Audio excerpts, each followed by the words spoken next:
I knew that Christmas Eve had gone off course the moment my daughter-in-law set 2 glasses of eggnog on the table. One glass had a cinnamon stick. That one was for my wife. The other was meant for me. I saw Vicky turn her back. Her hand hesitated, just for a second. Then a small pill disappeared into Eleanor's glass. No one noticed. Everyone was laughing. I stood there frozen, wondering why in a house full of holiday lights I was being forced to choose between silence and ruining the entire night. Before we go on, I want to invite you to subscribe to the channel so you don't miss the next dramatic family stories. And if you're listening to this story anywhere on your phone, your computer, or your TV, leave a comment and let me know. Now, let's continue with what happened right after that moment, when the eggnog glasses were switched. After that moment, I didn't say a word. Years in my line of work taught me this. Some details only appear once. If you miss them, the truth quietly closes the door. I looked around the living room. The fireplace burned steady. The Christmas tree stood carefully decorated just like every year. Tiny lights reflected off the glassware, making everything seem gentler, safer than it really was. Eleanor stood beside me. She always loved gatherings like this, even though her health no longer allowed her to drink strong alcohol. I remembered that clearly. So when Vicky came out of the kitchen with the tray of drinks, I knew something was off. Not because of the eggnog, because of her eyes. Too focused, too calculated, for what should have been a simple family ritual. Vicky said it was a special Christmas recipe. She smiled, her voice light as if offering a small kindness. Thomas stood next to her, nodding, completely trusting. I didn't. I watched how Vicky placed the glass with the cinnamon stick into Eleanor's hand, half a beat slower. Just one beat, but enough for me to notice her hand tremble slightly. Then stop, as she turned away. I've lived long enough to know this. Danger is rarely loud. It usually shows up inside moments people call normal. I didn't shout. I didn't rush forward. I simply slowed my steps, pretended to adjust a chair, and kept my gaze low enough to avoid suspicion. Christmas music filled the room. Vicky leaned down to adjust the speaker. That was the only opening. I took one more step. Not fast, not rushed. I lifted my glass and set it down exactly where the cinnamon glass had been. Eleanor's glass slid gently toward me, a small movement, quiet enough that no one in the room realized the switch had already happened. My heartbeat settled, strangely calm. Some decisions once made leave no room for panic. Eleanor didn't know a thing. She smiled at me and lifted her glass just like every year. I nodded back, wearing the calm I'd practiced for decades.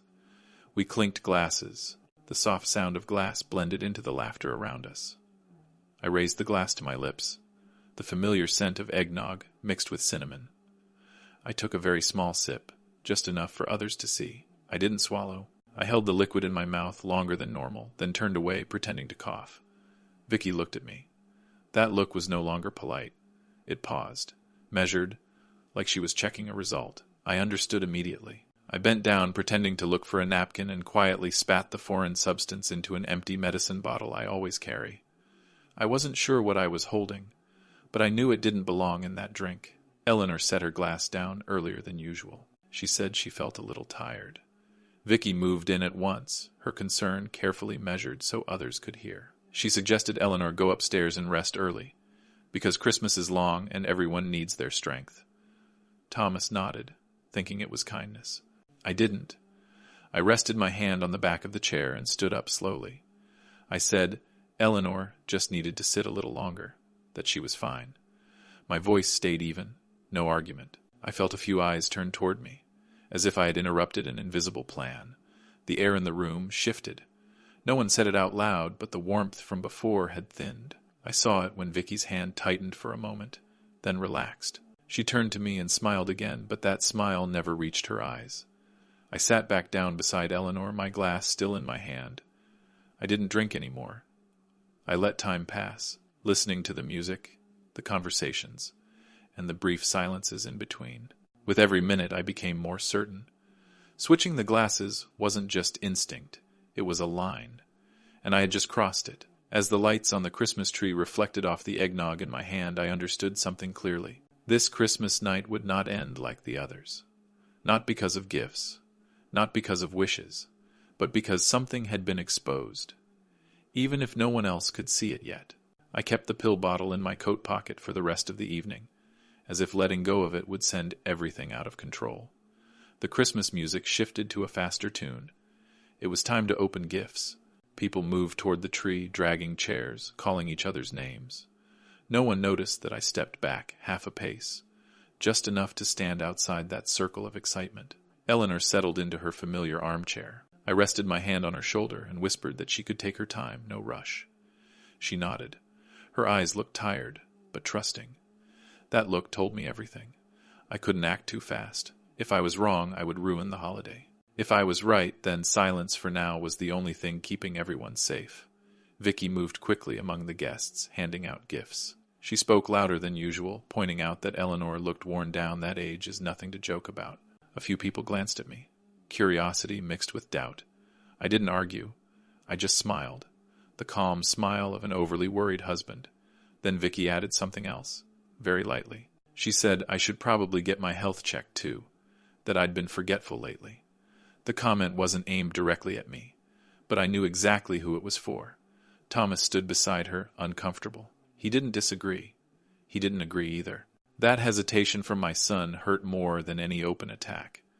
I left the living room, saying I needed extra batteries for the camera. No one paid attention. The study at the end of the hall was quiet, lit by a soft yellow lamp. I closed the door, sat at the desk, and opened the pill bottle. The tablet rested at the bottom, plain, no color, no smell. I'd seen enough to know it wasn't harmless. I took out my phone and texted Stern. We'd worked together for years before he moved into medicine. I didn't explain much. I sent a photo of the pill and a short message, please confirm. Dangerous interaction with heart medication. I set the phone down and slowed my breathing, the same way I used to when reviewing a complex plan line by line.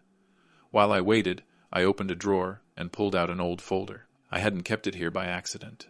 A few weeks earlier, Vicky had offered to reorganize the family paperwork. She said it would be easier for everyone. I agreed, but I never gave her full control. Drafts of revised trusts, practice signatures, notes scribbled in the margins. They all pointed in the same direction, reducing my role, pushing Eleanor out of decisions. My phone vibrated. Stern confirmed it. High-dose risperidone. Not appropriate, especially dangerous when combined with heart medication. I read the message twice, not because I doubted it, but because I needed to keep myself from reacting too quickly. From that moment on, this was no longer a misunderstanding. I went back to the living room. The laughter was still there, but thinner now. Disconnected, I stood at the edge of the room and watched. Vicky was whispering to Thomas. Her hand rested on his arm. She said something that made him nod. Then Thomas stepped forward and raised his voice, asking for everyone's attention. Dad, he said, looking at me before we opened the last gift, Vicky and I want to share something. A special Christmas present. The room went quiet. Eleanor looked up, confused. I stepped beside her. I didn't interrupt Thomas. I let my son speak, because I knew this mattered. Not just for tonight. He talked about responsibility, about the family's future, about making sure things were managed steadily. He used safe words, reasonable words. I heard my name, along with phrases like recently pressure fatigue. I didn't react. I just watched Vicky. She avoided my eyes. But her smile was perfect, practiced. When Thomas finished, I spoke, just loud enough for the whole room to hear. I said that before anything was announced, I also had a gift. Not for one person, for the entire family. I took out my phone, but didn't turn it on yet. Instead, I placed the pill bottle on the table right among the carefully wrapped presents. I spoke slowly. I said there are gifts that shouldn't be opened before you understand where they come from. I didn't accuse. I didn't draw conclusions. I only asked questions. The room froze. I felt the tension rise, but I kept my voice steady. I said I needed a few minutes before we went any further. No one objected, maybe because everyone could feel it. This night had already taken a different turn. I turned to Eleanor and took her hand. She looked at me, worried but trusting, and I knew then there was no stepping back. Not because of pride, but because some things, once you see them, you can never pretend they didn't happen. I didn't wait for anyone's permission. While the room was still locked in that tense silence, the phone in my hand vibrated once more. Stern sent a final short message confirming every possible risk if Eleanor had taken that pill. I turned off the screen, like closing the last step of verification. From that moment on, I was no longer speaking from doubt. I looked at Thomas. Then I looked at Vicky. I said that before the family listened to any more plans, I wanted everyone to see something. Something recorded, not by emotion, but by time. I walked toward the television near the fireplace and connected my phone. No one stopped me. Maybe because they all felt it. We were standing at a threshold, and no one wanted to be the first to step back. The screen lit up. The video began. Security footage from outside my study 3 weeks earlier.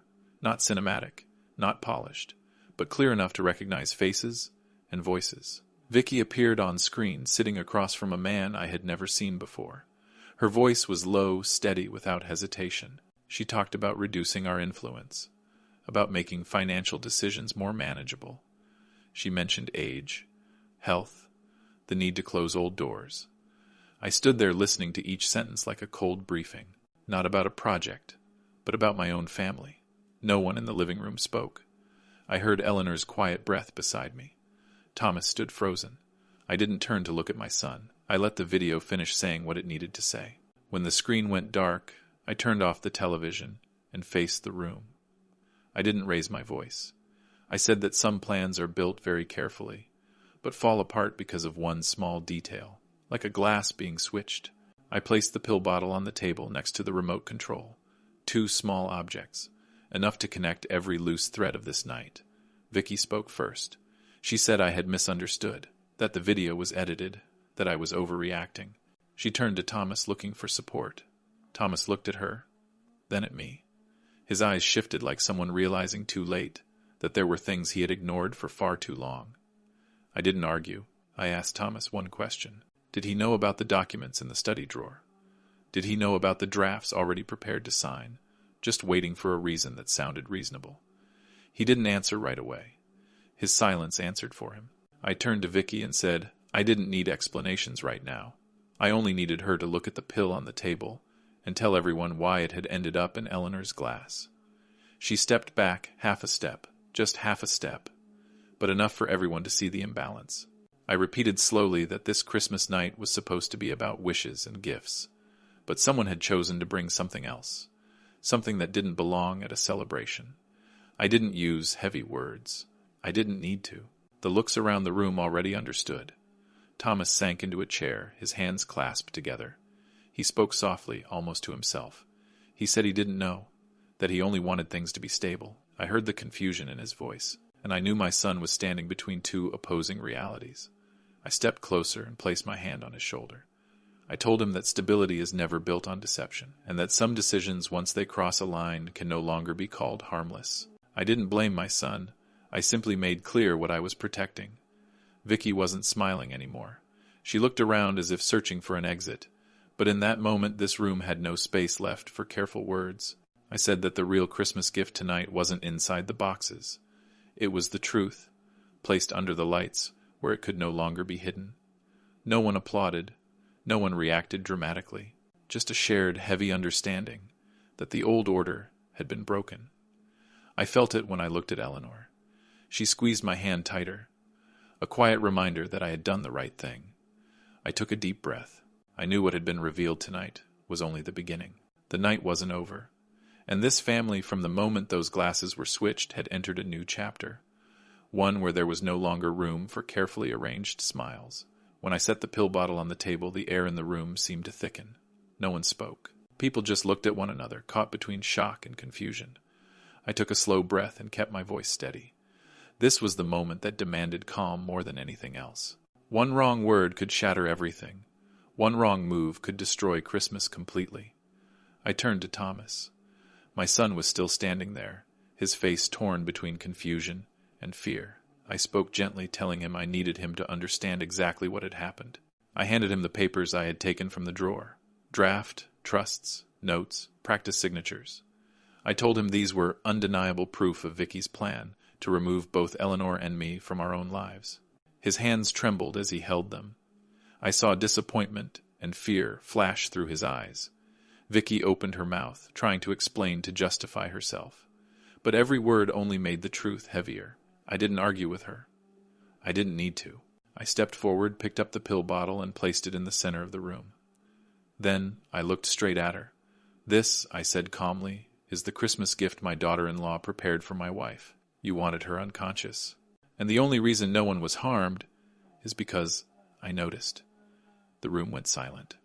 Eleanor sank back slightly into her chair, her hand gripping mine. I saw fear in her eyes. Worry. I exhaled, but I didn't let go of her hand. I didn't need thanks. As long as she was safe, that was enough. I turned back to Vicky, my voice even cold. "You put everyone in danger for your own gain. And now it's all exposed." Then Vicky screamed something I had never expected. "Thomas, he's not your real son." The room erupted in shock. Thomas staggered back a step, eyes wide, mouth open. I looked at him and spoke slowly. "That's true. You're not my biological son, but my love for you has always been real. That's the difference between me and her." I felt my heart racing, but my voice didn't rise. I didn't need anger. The truth was enough. Thomas shook as he stepped closer to me. I placed my hand on his shoulder. Firm, steady. I told him that from this moment on, everything had to be transparent. No more schemes, no more deception. Guests began to leave the room. Whispers, avoided glances. No one wanted to stay inside a space split open by truth and resentment. I understood.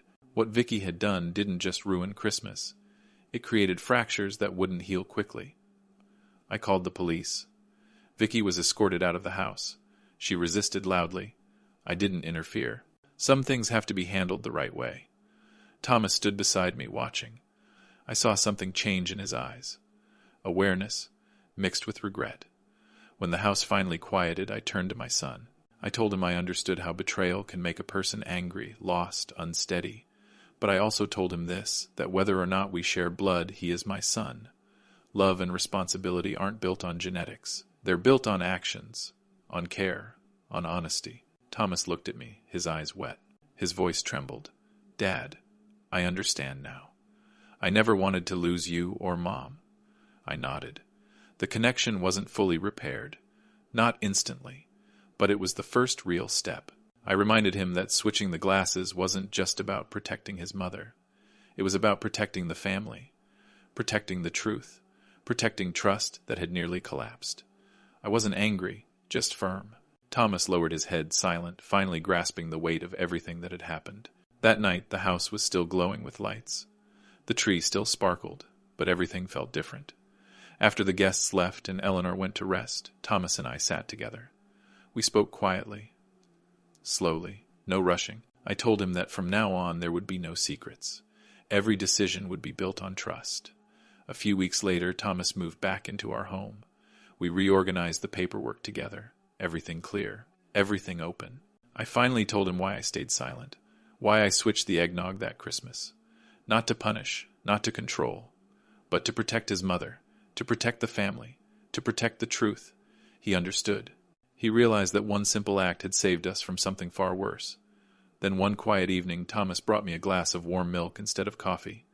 He said softly, "Dad, thank you for switching the eggnog that night. I am your son." I smiled, took the glass, and drank it all. This time, I knew what was being offered, was given with real love. No lies, no hidden intentions. That Christmas night didn't end perfectly, but it marked a turning point. Exposure, confrontation, and the beginning of healing.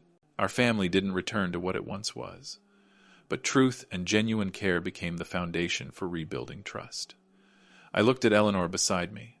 I looked at Thomas holding that glass of milk, and I knew that one small, quiet decision made at exactly the right moment had saved our family from a disaster far greater than anything lights or gifts could ever hide. A few weeks after that chaotic Christmas night, the atmosphere in our house felt completely different. No constant holiday music, no forced smiles, no watchful glances. Instead, there was a different kind of silence. Not heavy, but steady. Calm, a silence that carried relief, and a sense of control returning. Eleanor was still weak, but she was finally resting and being cared for the right way. Her smile came back, gentle, but alive again. Thomas had moved back home. I could tell it wasn't just about living with family. It was his way of facing himself, of owning his mistakes, of learning how to start over. We began reorganizing everything together.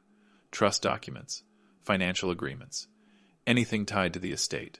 No secrets, no hidden agendas. I walked Thomas through every step, every decision I had stayed silent about, every action I had taken to protect this family.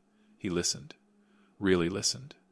I watched his eyes change as the weight of it all settled in, and I knew he understood something important. Trust is the most valuable thing a family has.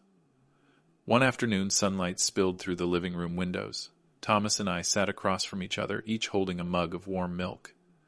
I didn't need to say much. One look told me he understood. What happened that Christmas night wasn't a game. It was a test. I reminded him gently that truth always has a cost, and that sometimes small decisions, like switching a glass of eggnog, can save an entire family from devastating consequences. Thomas nodded. His voice shook, but it was sincere. Dad, I'll never forget. In the weeks that followed, we slowly rebuilt our family rhythm.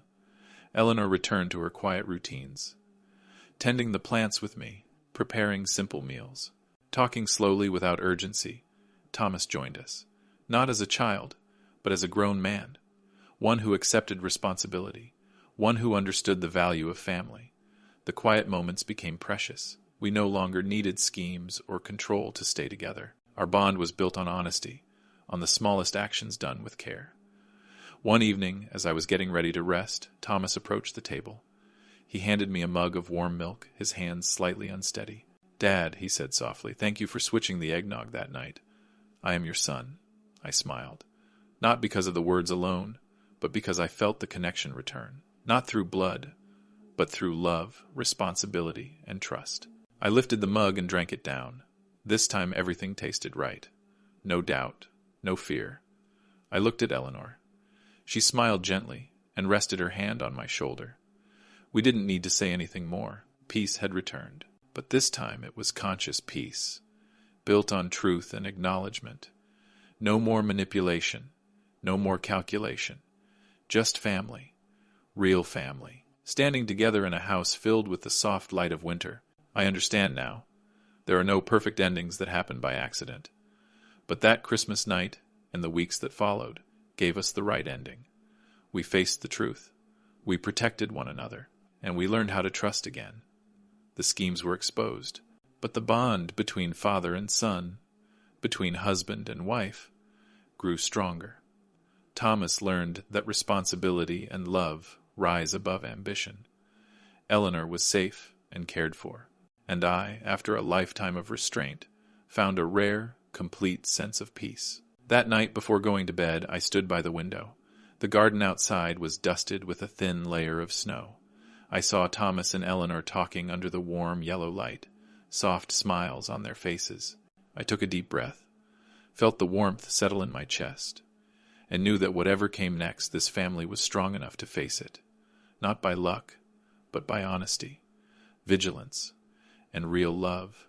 In the end, I realized this one quiet decision on Christmas night changed everything. It didn't just save Eleanor from danger. It brought Thomas back. It taught him responsibility and compassion. That Christmas didn't end with grandeur or spectacle. It ended with something far more real. True peace.